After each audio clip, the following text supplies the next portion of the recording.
আপনাদের কি কি দরকার, কি কি বিষয়, সেগুলো আমাদের প্রতিনিয়ত শুনতে হবে, একবার না, প্রতিনিয়তভাবে শুনতে হবে যে কি হচ্ছে। যেহেতু করে আপনাদের রাস্তায় সহজ করে দিলে আমাদের জন্য জিনিসটা মঙ্গলজনক হবে। যেহেতু আপনারা যা করছেন, এটা আপনারা হয়তো আসার সময় মনে করেন না যে দেশের মঙ্গলের জন্য আসতেছেন, নিজের চাকরি বা নিজের ব্যবসার জন্য এসছেন, কিন্তু আপনারা বড় রকমের সহায়তা করছেন। বিশেষ করে এই বিপদের দিনে আপনারা না দাঁড়াইলে বাংলাদেশ সোজা হয়ে দাঁড়াতে পারত না। আপনারাই তারে শক্ত করে রাখছেন এই পর্যন্ত, যে মজবুত হয়েছে। এই যে ফয়জুল একটা বলবে নাকি কি করছো তোমরা এই টাকা দিয়ে, এটা বলো যে কত পয়সা আদায় করে, যে দেনা শোধ করলে, দেনা শোধ করলে, এটা বুঝতে হবে তোদের। আপনারা জানেন যে অর্থনীতিকে একটা বিধ্বস্ত অবস্থায় রেখে দেওয়া হয়েছে। আবার শুধুমাত্র বিদ্যুৎ জ্বালানি খাতে মানে বকেয়া, মানে এলএনজির পাওনা, তারপরে তেলের পাওনা শোধ করতে পারতেছিলাম $3.2 বিলিয়ন ছিল। তো সেইটাকে এই আমরা মাত্র 8 মাসের সরকার, এই 8 মাসের সরকারে আমরা এটা 600 মিলিয়নে নিয়ে আসি। তো এইটা পরিশোধ করার সময় আপনাদের সহায়তার জন্য আর কি।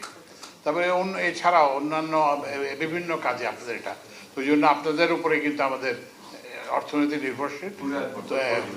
জি জি, আমাদের রিজার্ভ বাড়ছে।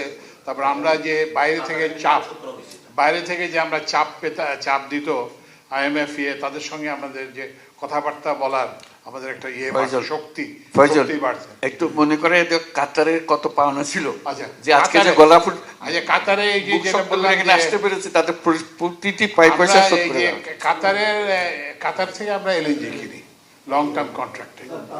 তো $295 মিলিয়ন এরকম একটা পাওনা ছিল।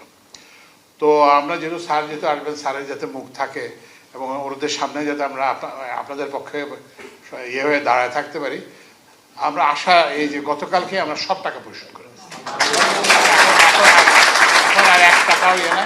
এবং আমাকে কাতারের যে মানে এনার্জি যে মিনিস্টার, সে সাদ, আমাকে হোয়াটসঅ্যাপে ধন্যবাদ জানাইছে যে এরা এটা এত তাড়াতাড়ি এটা আশা করে না।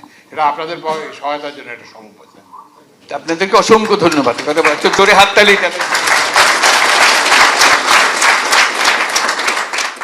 এক পয়সা আমরা অপূর্ণ রাখি নাই, এটা আমাকে মস্ত বড় শক্তি দিয়েছে, এবং সেই শক্তির মূল হলেন আপনারা। আপনাদের এক একজনের টাকা বিশাল। অসংখ্য ধন্যবাদ আপনাদেরকে, দেশের পক্ষ থেকে, জাতির পক্ষ থেকে। দয়া করে আমার ভিডিওটি লাইক ও শেয়ার করুন এবং চ্যানেলটি সাবস্ক্রাইব করে আমার সঙ্গেই থাকুন।